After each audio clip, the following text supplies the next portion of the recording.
Welcome back for chapter 12 of my Stroke of Insight. It's a very short chapter, so we're going to go right from 12 into 13.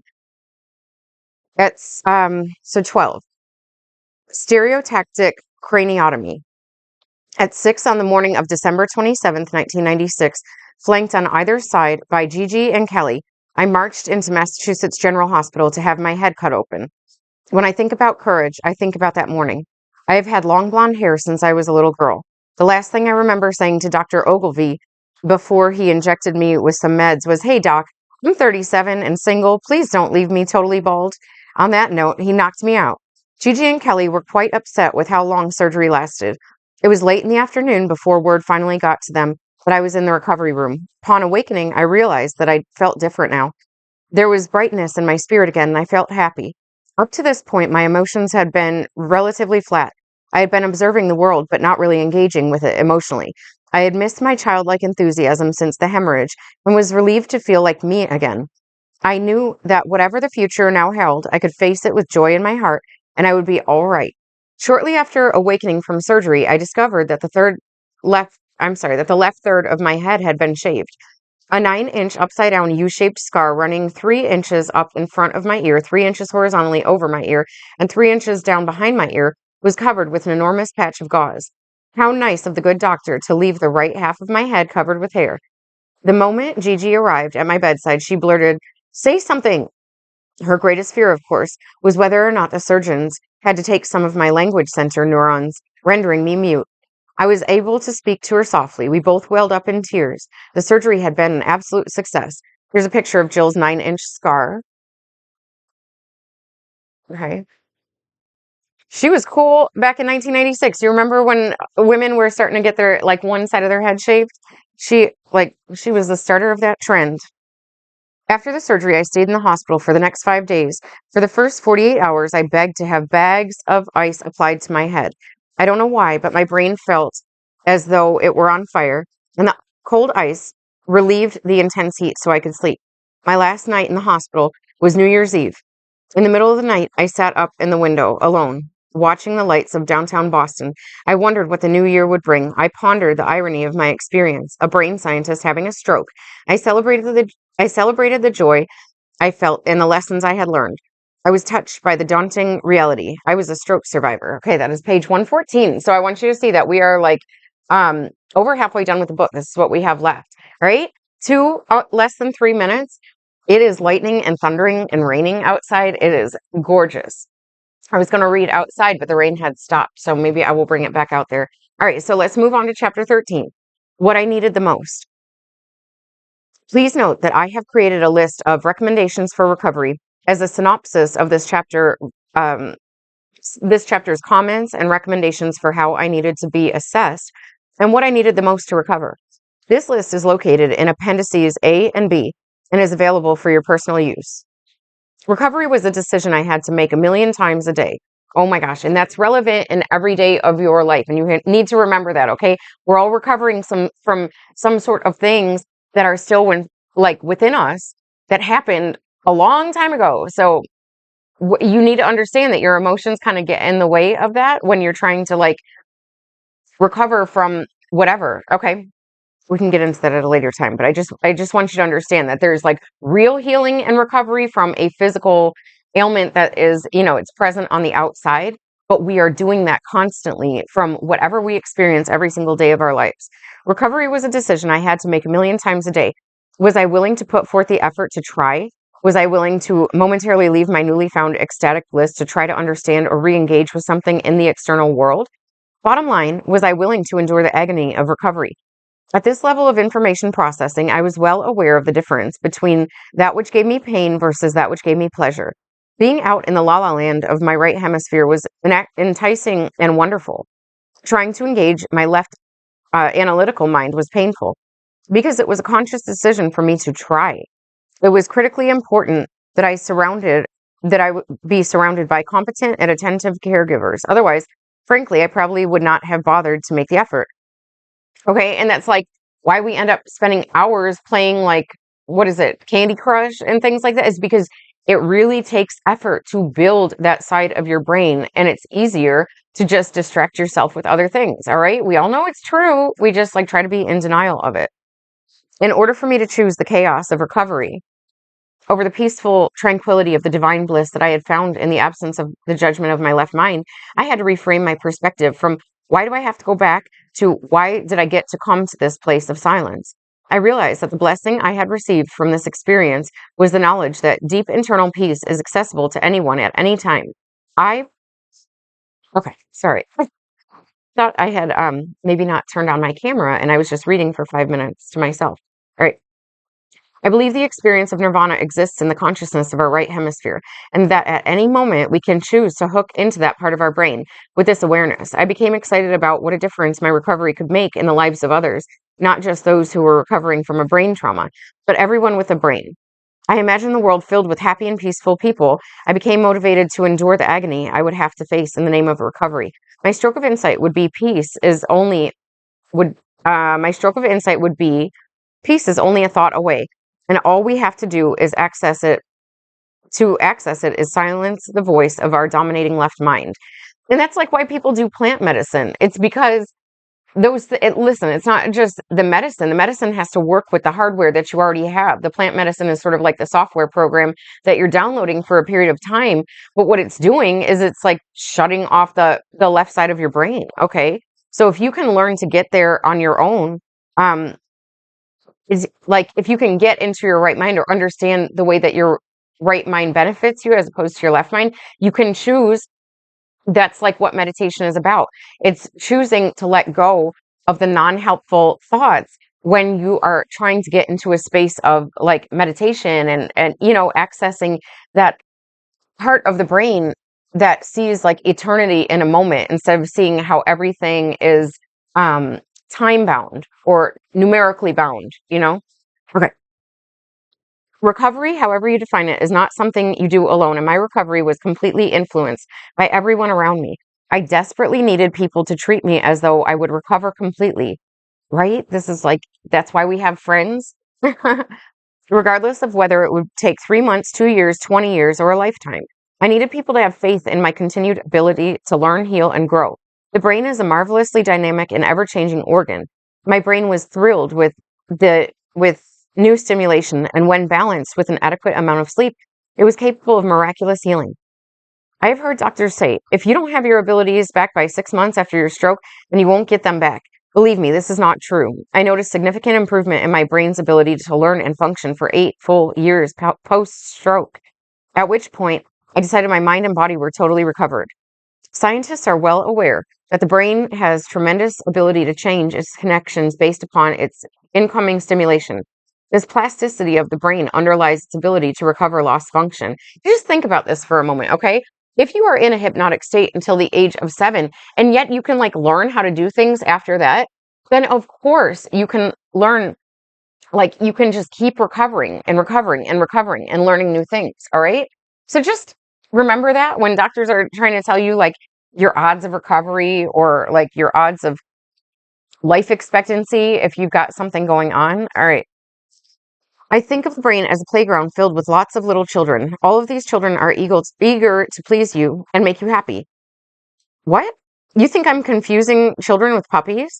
You look at the playground and note a group of kids playing kickball, another group acting like monkeys on the jungle gym, and another group hanging out by the sandbox. Each of these groups of children are doing different yet similar things, very much like the different sets of cells in the brain. If you remove the jungle gym, then those kids are not going to just go away. They're going to mingle with other kids and start doing whatever else is available to be done. The same is true for neurons. If you wipe out a neuron's genetically programmed function, then those cells will either die from lack of stimulation or they will find something new to do. For example, in the case of vision, if you put a patch over one eye, blocking visual stimulation coming into the cells of the visual cortex, then those cells will reach out to adjacent cells to see if they can contribute their efforts toward a new function. I needed the people around me to believe in the plasticity of my brain and its ability to grow, learn, and recover. When it comes to the physical healing of cells, I cannot stress enough the value of getting plenty of sleep. I truly believe that the brain is the ultimate authority on what it needs to heal itself. As I mentioned earlier, for my brain, sleep was filling time. While awake, energy stimulation poured into my sensory systems, and I was rapidly burned out by photons stimulating my retinal cells. and sound waves beating chaotically on my tympanic membrane. My neurons could not keep up with the demand and quickly became incapable of making sense of any incoming information. At the most elementary level of information processing, stimulation is energy, and my brain needed to be protected and isolated from obnoxious sensory stimulation, which it perceived as noise. Over the course of several years, if I didn't respect my brain's need for sleep, my sensory systems experienced agonizing pain, and I became psychologically and physically depleted. I firmly believe that if I had been placed in a conventional rehabilitation center where I was forced to stay awake with a TV in my face, alert on Ritalin, and subjected to rehab on someone else's schedule, I would have chosen to zone out more and try less. For my recovery, it was critical that we honor the healing power of sleep. I know various methodologies are practiced at rehabilitation facilities around the country, yet I remain a very loud advocate for the benefits of sleep, sleep, sleep, and more sleep, interspersed with periods of learning and cognitive challenge. From the beginning, it was vitally important that my caregivers permit me the freedom to let go of my past accomplishments so I could identify new areas of interest. I needed people to love me, not for the person I had been, but for who I might become now. When my old familiar left hemisphere released its inhibitions over my more artistic and musically creative right hemisphere, everything shifted and I needed my family, friends, and colleagues to support my efforts at reinventing myself. At the essence of my soul, I was the same spirit they loved. But because of the trauma, my brain circuitry was different now. And with that came a shifted perception of the world. Although I looked the same and would eventually walk and talk the same as I did before the stroke, my brain wiring was different now, as were many of my interests, likes, and dislikes. My mind was so impaired. I remember thinking, can they take away my Ph.D.? This is funny because I was just thinking about that. It was like she gained her, her Ph.D., but like everything changed. So is she still the same person that she was? Does she still get to have the same credits? Like, because I think of that, like what we go to college for. And then when you take that degree and you go into a job, hopefully pertaining to that degree, do you still get credit for all the things that you learned, but like forgot and don't apply in the daily lessons? Okay. I don't remember any anatomy. I knew that I would have to find a new career that was amenable to my newly found right hemisphere gifts. So what could that be? Anything creative, right? She was talking about like music and art and things like that. Since I had always loved gardening and lawn care, I considered this a viable future option. I desperately needed people to accept me as the person I was right at this moment and permit me the freedom to evolve as a right hemisphere dominant personality. I needed those around me to be encouraging. I needed to know that I still had value. I needed to have dreams to work towards. As I stated earlier, Gigi and I inherently understood that it was essential that we challenge my brain systems immediately. Connections in my brain had been broken, and it was crucial that we re-stimulate them before they either died or I completely forgot how to do what they were designed to do, or completely forgot. Okay. For recovery, our success was completely dependent upon our striking healthy balance between my awake effort and sleep downtime. For several months after surgery, I was banned from the TV, telephone, and talk radio. They did not count as legitimate relaxation time because they sapped my energy, leaving me lethargic and not interested in learning. Again, Gigi realized early to offer me only multiple choice questions and never ask me yes/no questions.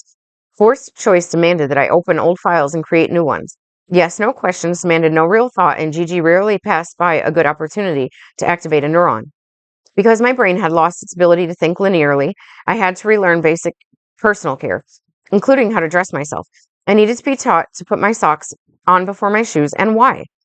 Although I couldn't remember the real function for routine household items, I was very creative in what I chose to use for what purpose. This process of exploration was exciting. Who knew a fork made a fabulous back scratcher? It's like The Little Mermaid. That's what it reminds me of. Okay. But it was a dingle hopper, right? For combing. My energy was limited, so we had to pick and choose very carefully every day how I would spend my effort. I had to define my priorities for what I wanted to get back the most and not waste energy on other things. Although I never thought I would regain enough of my intellect to become a scientist/teacher again, I realized that I had an amazing story to tell about the beauty and resiliency of my brain, provided I could reactivate mine. I chose to focus my rehabilitation on an art project that would help recover my physical stamina, manual dexterity, and cognitive processing.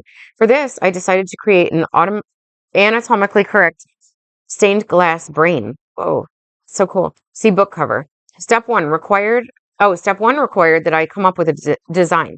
Having lost all recollection of academics, I dug out my neuroanatomy books, spread them on the floor, and pieced together an image of what I thought would make a relatively accurate and attractive brain. Project exercised my gross motor skills, balance, and equilibrium, as well as fine motor skills for cutting and manipulating the glass. It took 8 full months for me to create the first stained glass brain. When it was done, it was candy to the eye, and I was motivated to make another one, which now hangs at the Harvard Brain Bank. Okay, so just so you know, that is, I guess that's what it is. It looks just like a, oh no. Okay, so up until this point, I thought it was just like a drawing, but it's actual stained glass. So you need to get the book. All right, you need to get the book so you can actually see like the pictures and things like that in it. All right. Several months prior to the stroke, I had booked a public presentation at Fitchburg State College. It was scheduled for April 10th, which marked the 4-month anniversary of my stroke. Needing a goal to work toward, I decided that this would be my first post-stroke public presentation, since it was my top priority to regain fluency with language. I made the decision that I would attend the Fitchburg gig and speak for 20 minutes. It was my goal to present in such a manner that the audience would not realize that I was a stroke survivor. Although this was an ambitious undertaking, I thought it was reasonable. I embarked upon multiple strategies to accomplish this feat. First, I had to do something about my hair. For the first few months following surgery, I was setting a new fad for hairstyle. See, she even says it. Because the surgeons had shaved only the left third of my head, I looked quite skewed. However, if I combed over what remained on the right side, I could hide the 9-inch scar. The fun part was trying to figure out how to disguise the new little hairs peeking out through the comb over. It was pretty obvious that I was partially buzzed, but by April, I was sporting quite a cute little coif. I don't know if my hair gave me away that afternoon or not, nor whether anyone wondered about those 2 Frankenstein-like stereotactic dents in my forehead. The stereotactic apparatus is the large halo device physicians use to hold the head perfectly still during surgery. I worked very hard to prepare for that Fitchburg presentation. My first challenge was to speak clearly and intelligently to an audience, which is like a challenge for anybody who is doing public speaking. My second challenge was to be an expert about the brain. To my good fortune, I had given a major presentation that had been professionally videotaped at the NAMI National Convention just a few months prior to the hemorrhage. My primary strategy for recovering my speaking skills was to watch that video over and over again.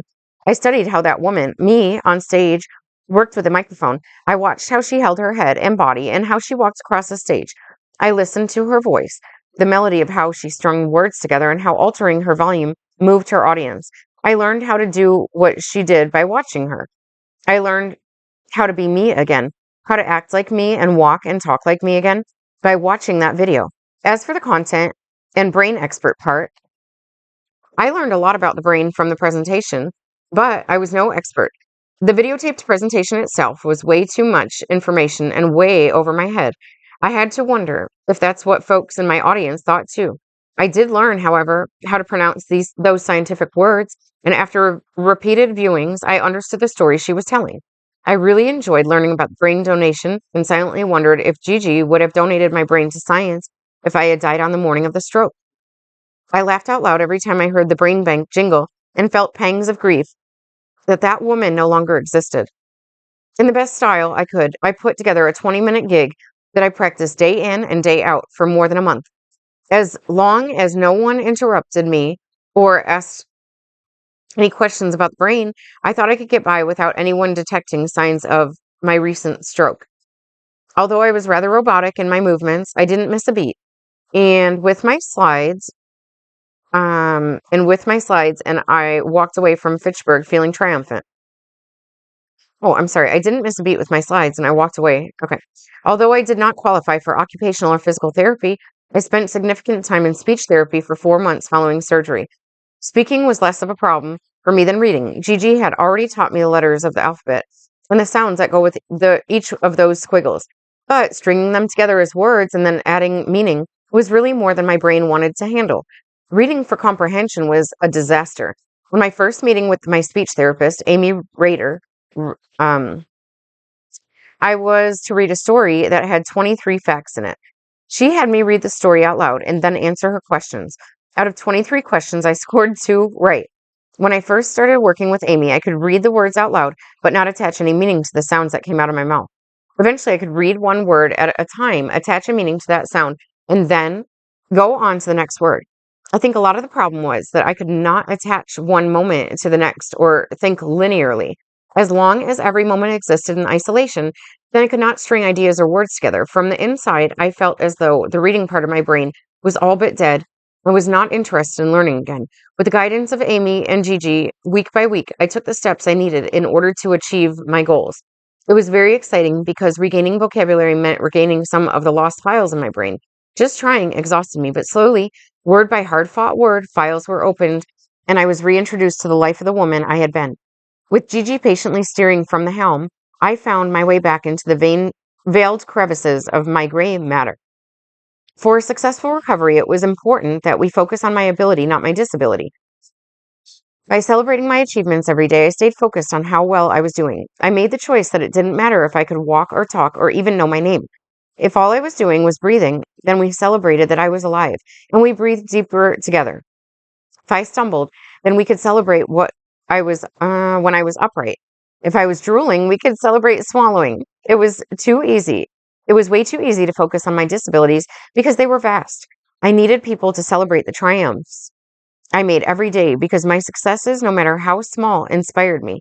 By the middle of January, I want you to think about that for a minute, okay? Because um, if nobody ever compliments just the way that you look or the fact that you showed up on time or just any of the little things that we avoid complimenting each other on, then you just don't get the daily recognition of feeling appreciated for where you're at, right? And you need to think about that with your kids and with anybody that you see in your environment.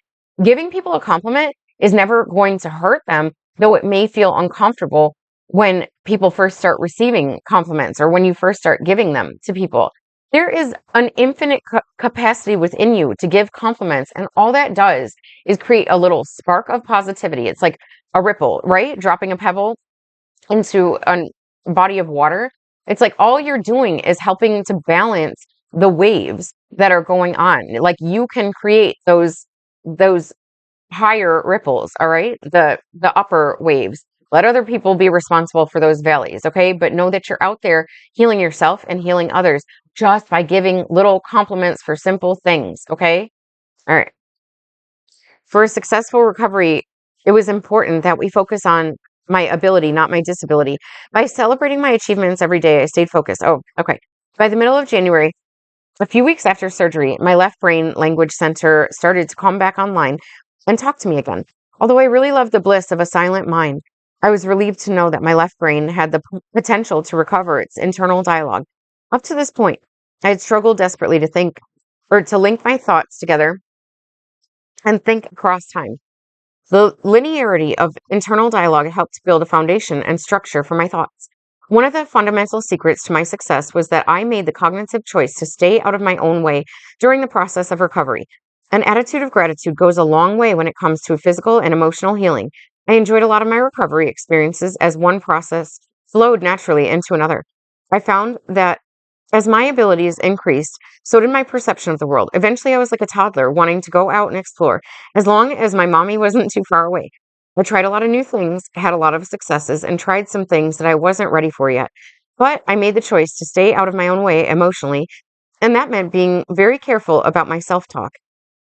It would have been really easy 1,000 times a day to feel as though I was less than who I was before. I had, after all, lost my mind, and therefore had legitimate reason to feel sorry for myself. But fortunately, my right mind's joy and celebration were so strong that they didn't want to be displaced by the feeling that went along with self-deprecation, self-pity, or depression. Part of getting out of my own way meant that I needed to welcome support, love, and help from others. Recovery is a long-term process and would be years before we would have any idea that what I would get back. I needed to let my brain heal, and part of that meant allowing myself to graciously receive help. Prior to the stroke, I had been extremely independent. I had worked during the week as a research scientist, traveled on the weekends as a singing scientist, and managed my home and personal affairs completely on my own. I was not comfortable accepting help, but in this state of mental incapacitation, I needed to let people do things for me. In many ways, I was fortunate that my left hemisphere was was injured. For without that ego portion of my language center, I welcomed help from others. My successful recovery was completely dependent on my ability to break every task down into smaller and simpler steps of action. Gigi was a wizard at knowing what I needed to be able to do in order to proceed to the next level of complexity. Whether I was rocking and rolling over with enthusiasm before I could sit up, or learning that it was okay to step on cracks while walking on the sidewalk, each of these little strategies determined my ultimate success. Because I could not think linearly, I needed everyone to assume that I knew nothing so that I could relearn everything from the beginning. Pieces of information no longer fit together in my brain. For instance, I might not know how to use a fork and may need to be shown on several different occasions. I needed my caregivers to teach me with patience. Sometimes I needed them to show me something over and over again until my body and brain could figure out what I was learning. If I didn't get it, then it was because that part of my brain had a hole in it and could not understand or absorb the information. When people raised their voices while teaching me, I tended to shut down, like an innocent puppy that was being yelled at. I would become afraid of that person, repelled by their energy, and tend not to trust them. It was essential that my caregivers remember that I was not deaf. My brain was simply wounded. Most important, I needed my caregivers to teach me the 20th time with the same patience that they had the first time. That is a great tip for parents when you're talking to your children for the rest of their entire lives and yours. Be patient and treat it like it's always the first time. Don't be fucking snarky with them, okay? I needed people to come close and not be afraid of me. I desperately needed their kindness. I needed to be touched, stroke my arm, hold my hand, or gently wipe my face if I'm drooling. Just about everyone knows someone who has had a stroke. If their language center has been disrupted, the stroke survivor can probably not carry on a conversation with visitors.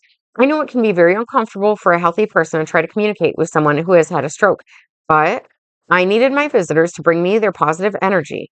Since conversation is obviously out of the question, I appreciated when people came in for just a few minutes, took my hands in theirs, and shared softly and slowly how they were doing, what they were thinking, and how they believed in my ability to recover.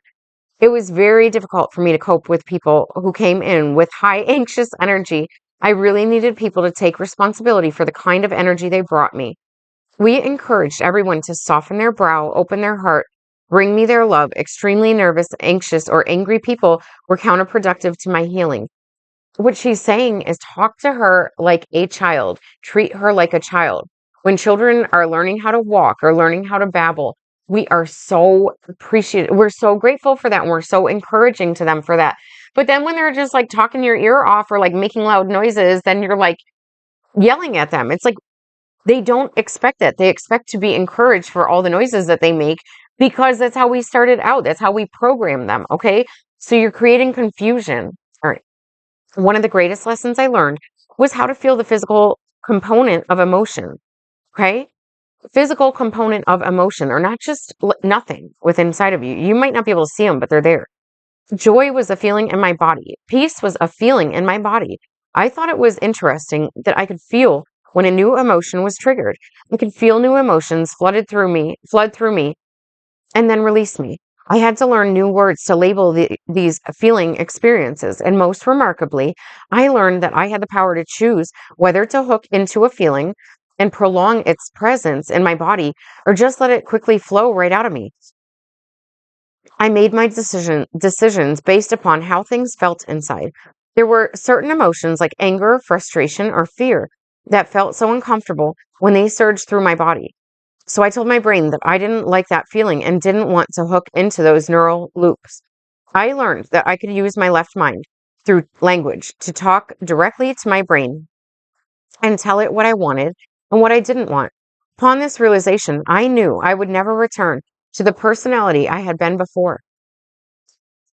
I suddenly had much more to say about how I felt for a long time, and I was adamantly opposed to reactivating old painful emotional circuits. Paying attention to what emotions feel like in my body has completely shaped my recovery. I spent 8 years watching my mind analyze everything that was going on in my brain.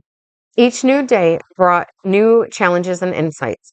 The more I recovered my old files and the more old emotional baggage surfaced. The more I recovered old files, the more My old emotional baggage surfaced, and the more I needed to evaluate the usefulness of preserving its underlying neural circuitry. Emotional healing was a tediously slow process, but well worth the effort. As my left brain became stronger, it seemed natural for me to want to blame other people or external events for my feelings or circumstances. But realistically, I knew that no one had the power to make me feel anything except for me and my brain. Nothing external to me had the power to take away my peace of heart and mind. That was completely up to me. I may not be in total control of what happens to my life, but I certainly am in charge of how I choose to perceive my experience. Okay, that's the end of that chapter. All right, see you in the next one.